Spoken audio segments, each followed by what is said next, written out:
ঢাকনাটা তুলে ফেলাম। এই সিদ্ধ কুলিটা বানাইতে আমার সময় লাগছে মাত্র 10টা মিনিট। আর এখানে যে 5 থেকে 7 মিনিটের মতো সিদ্ধ করে নিছি। এখন এটাকে উঠিয়ে নিলে একটু ঠান্ডা করে এটা খেতে কিন্তু ভীষণ মজা। এখানে একটা পিঠা ভেঙে দেখাচ্ছি। পুরটা একদম পেট ভরে ভরে দিয়ে দিচ্ছি। আর এটা খেতে কিন্তু ভীষণ মজা, আপনাদের সাথে শেয়ার করলাম। আল্লাহ হাফেজ। আর এটা কীভাবে বানাইছি সেটা দেখিয়ে দেবো। বিকালের একটা নাস্তা ভাজা পুলি পিঠা বানাবো। এটা হচ্ছে পোলাও চাউল গুঁড়ো করা।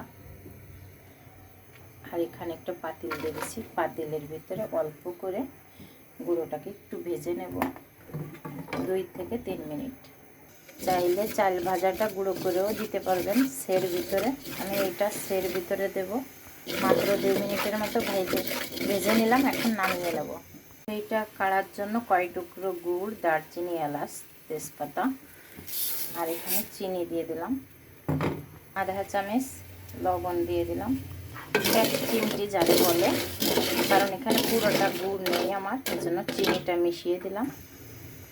এখানে নারকেল কোড়াই রাখছি, দিয়ে দেবো। এখানে একটা নারকেল কোড়ানো দিয়ে দিলাম। সুন্দর একটা ভাজা গ্রান বেরোচ্ছে, হালকা একটু রস থাকতে থাকতে এখন আমি যে গুঁড়োটা এখানে ভেজে রাখছিলাম এটা দিয়ে দেবো। চাইলে চাউলটাও ভেজে দিয়ে রাখতে পারেন।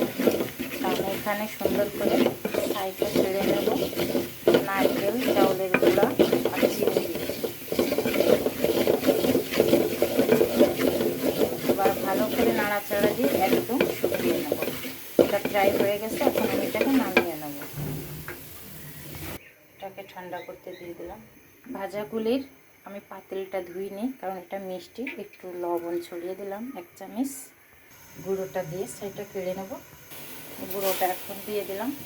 গুঁড়োটা দিয়ে ভালো করে নাড়াচাড়া দিয়ে কাড়িয়ে নেব। আটাটাকে সুন্দর করে ডোটা তৈরি করে নিলাম। ছোট্ট একটা রুটির মতো শেপ দিয়ে বানিয়ে নিলাম।